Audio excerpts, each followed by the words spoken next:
dá esse tipo de notícia em pleno Abril Azul, isso mostra o quê? Mostra o quanto ainda precisamos evoluir, né? Como sociedade, para entender, para respeitar os autistas. E o autismo não se limita à fase da infância, não. Os diagnósticos na fase adulta são cada vez mais comuns.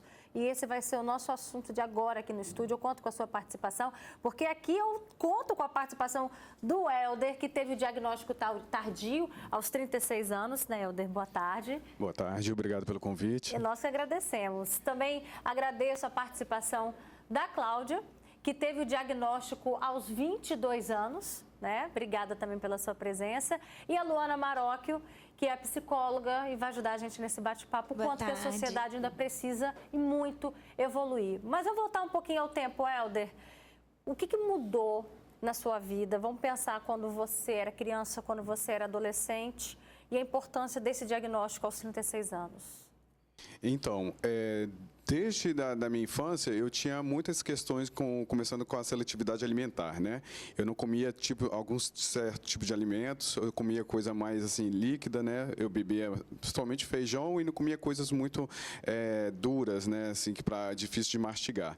E eu tinha uma questão muito difícil de interação com as outras crianças. E eu não gostava de ficar muito em grupo, eu escolhia os meus colegas, né? E passou despercebido, né, essa questão toda, e fui para a fase da adolescência. E na adolescência piorou um pouco mais, que vem a questão de namoro, a questão de conhecer novas pessoas, e aí é onde ficou mais significativa a questão do que eu era uma pessoa diferente, né? E aí quando chegou na fase adulta, que aí eu comecei a ter aquelas questões assim de que ficou muito mais claro que eu não era como as outras pessoas. E aí foi quando eu caí em depressão, né? E é através da depressão que eu consegui tratar ela, e aí só depois dela que veio o diagnóstico do transtorno do espectro autista. E o que mudou na sua vida com esse diagnóstico? Tudo. Eu digo que eu nasci novamente. Eu nasci faz 4 anos atrás, porque eu tive que... Na verdade, eu me reinventei, porque eu não era... Eu fui para a área da educação especial, né? Eu fui estudar, porque eu também queria me entender, né? Então, eu troquei todo o meu emprego. Eu era professor da área de ensino religioso com educação física, e eu fiz uma especialização, né, em educação especial, né? E fiz mestrado na área. Hoje eu faço também doutorado na área, né? Estou me especializando através disso. E eu buscando esse novo eu, né, que melhorou assim 100% para algo positivo na minha vida. Vamos ver agora com a Cláudia, como é que foi para você esse diagnóstico aos 22 anos? Primeiramente, boa tarde a todos, a vocês que assistem, meus amigos que estão assistindo. Bom, foi para mim algo que eu não me reinventei, eu mostrei a verdadeira Cláudia. Muitos autistas hoje, inclusive agora, a gente precisa formalizar tudo. E para a gente que é autista, isso é muito difícil. Porque a gente precisa copiar os trejeitos das pessoas que são neurotípicas.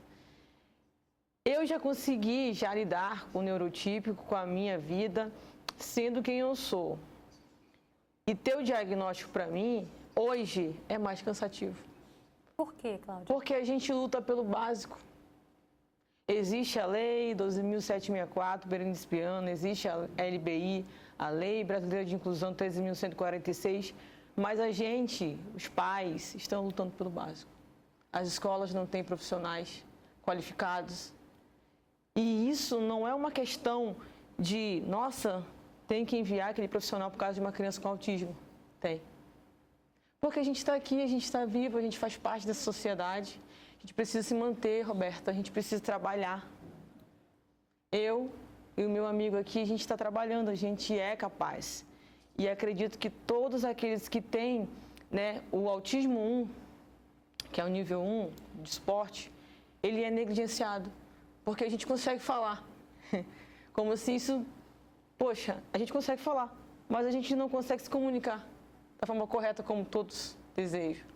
Então, hoje, eu, aos 38 anos, continuo lutando para ser quem eu sou, numa sociedade excludente, mas eu não falo de toda a sociedade, como você que está dando esse espaço para a gente, a todos que estão assistindo. em dizer que a gente precisa do espaço para sermos autistas. A gente não quer ser diferente de autista. A gente quer ser autista como qualquer cidadão brasileiro. Assim como há respeito pelos pretos, pelos homossexuais, a gente também merece viver como autista na sociedade. E quando a gente diz sociedade, Luana, são todos nós, né? A gente mostrou agora uma reportagem da motorista do transporte escolar, entendeu? E aí a gente esbarra com isso na escola, desprepara, a gente esbarra com isso na fila do banco, a gente esbarra com isso na atendente da padaria. É a sociedade. Não é a gente pensar de uma forma generalizada, é olhar para as nossas atitudes também. Com certeza, sim. Eu me sinto muito privilegiada hoje na companhia dos dois por pontos de vista semelhantes, mas assim, os dois falaram coisas muito interessantes do tipo se reconhecer, né? Quem não gosta de saber quem é si mesmo, o que você faz através de um diagnóstico. As pessoas muitas vezes têm dificuldade em ter diagnósticos porque elas acham que isso vai rotulá-las. Na verdade, qualquer coisa pode nos rotular, depende da interpretação que a gente está dando para aquilo. Né? Se você faz disso uma forma de viver melhor no mundo, né? O Helder, por exemplo, aprimorou ainda mais a parte profissional dele, o que está servindo com certeza muito bem para ele, porque tudo que a gente faz para fora, com certeza há um movimento muito grande aqui dentro. Você querer ser pertencente de si mesmo, apesar ainda que haja um diagnóstico, é o seu direito. A sociedade não está preparada porque há políticas públicas, mas a gente realmente não tem um preparo. E ele começa desde o centro da nossa casa, quando você tem um filho que convive com outras pessoas, dentro da sala de aula, quando há esse suporte que a Cláudia, né, muito bem colocado, diz, é o nosso direito. E a gente tem que ficar lutando por isso, realmente é extremamente cansativo. E ter o reconhecimento da própria família já é ali um grande obstáculo. Você passou por isso? Sim, a minha família no começo, ela ficou assim, não entendia também o que era autismo, né?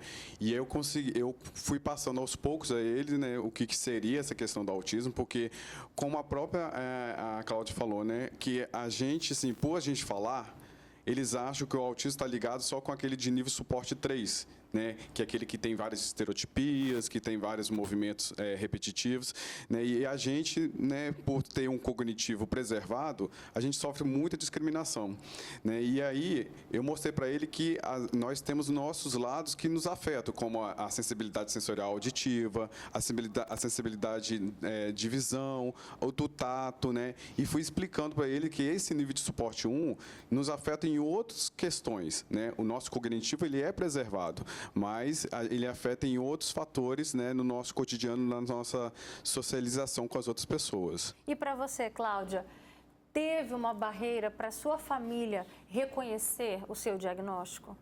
Teve, mas é algo que não merece ser comentado. Porém, o meu esposo, eu casei aos 16 anos por 17 anos, tenho 21 anos de casada. Temos 3 filhos e 2 estão no espectro. Um é nível 2 de suporte e um é nível 1 de suporte, já em tratamento. Estão adolescentes de 13 e 15 anos e tem um mais velho de 20 anos.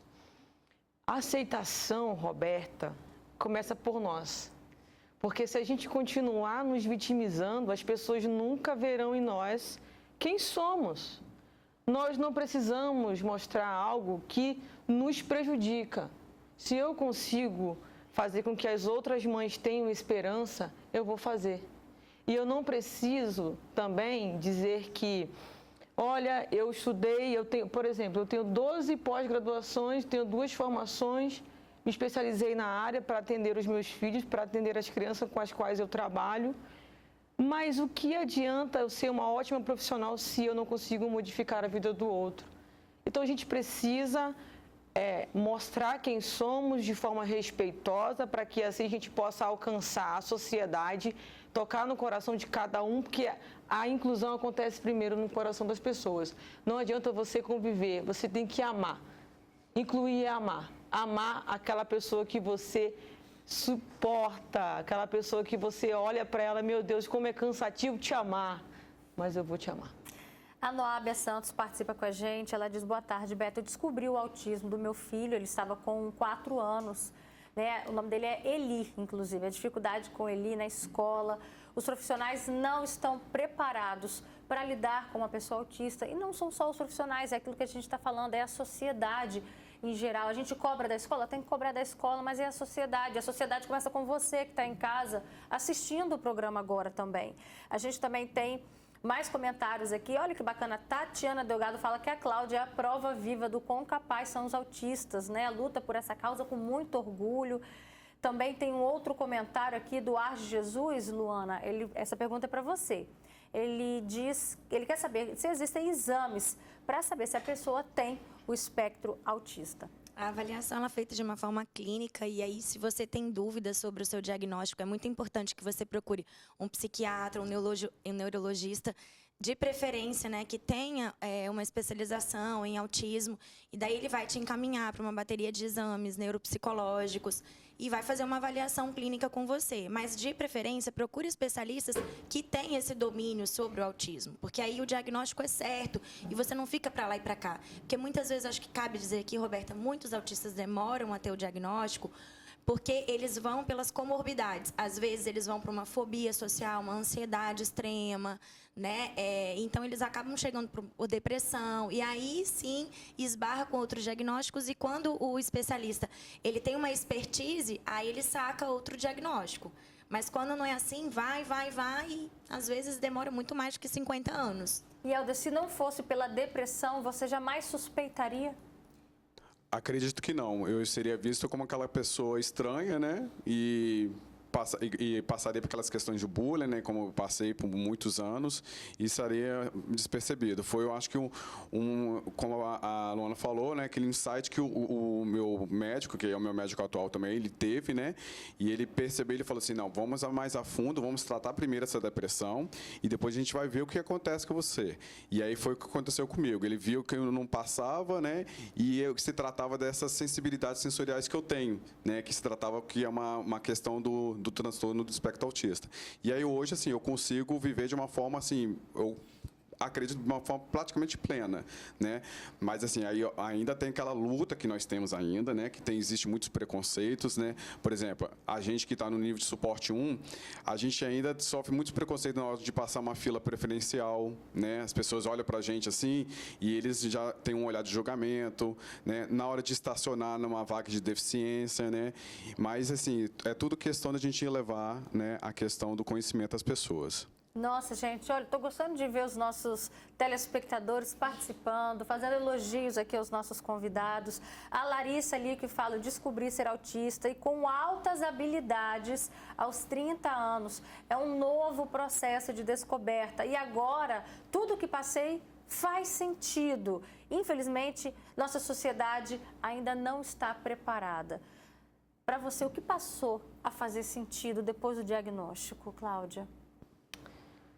O que passou a fazer sentido? A minha existência. Nós somos o que somos e isso ninguém muda.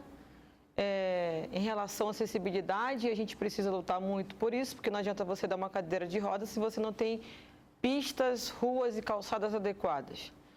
E ressaltando que o autismo não tem sintomas porque ele não é uma doença, é uma característica, é tudo comportamental, é um transtorno cerebral dentro do nosso córtex. E isso, como a nossa psicóloga falou, você vai buscar ter atendimento adequado para que assim você possa se conhecer. E, de fato, a inclusão, Roberta, precisa acontecer em qualquer lugar, em todos os locais, igreja, escolas, locais públicos, para que assim a pessoa possa ter uma segurança. Como você passou, uma criança apanhou. A gente não tem segurança. Porque alguém pode chegar com a gente e ver nossos comportamentos e nos machucar. Então, o autista precisa ter essa segurança da sociedade. As pessoas precisam saber quem somos, se manifestem. Mães, pais, não guardem seus filhos, manifestem. Procure explicar o que está acontecendo para que a sociedade possa ser educada. Educação. Educação em tudo, sabe? Plena. Para que assim a gente possa ter segurança em viver nesse país, nessa sociedade. Eu queria que vocês deixassem um recado, principalmente para os pais de crianças típicas. De que forma que a gente pode e deve contribuir com aquele coleguinha que é autista? Pode falar. Então, Hoje, assim, o grande exemplo que eu posso dar é dos alunos que eu trabalho. Eles, por exemplo, eles acolhem totalmente os alunos que têm a condição de autista dentro da sala. Por quê? As crianças hoje que eu digo, elas estão mais preparadas, né? Que elas são mais acolhedoras, elas entendem muito melhor quando a gente explica essas condições, né? E que os pais não tente ter medo, não apresentar que fosse medo com uma criança autista, porque ela só não sabe demonstrar a sua forma de socializar. E às vezes as crianças têm aquela questão que ela consegue ter aquela aptidão de ir com calma e consegue fazer amizade, né? E manter isso, não fazer um diagnóstico uma coisa assim tenebrosa, né? Perfeito. Obrigada, Helder. Obrigada, Cláudia. Eu que agradeço. Obrigada também, Luana Marocco, pela sua obrigada. participação. Viu? Um beijo para vocês.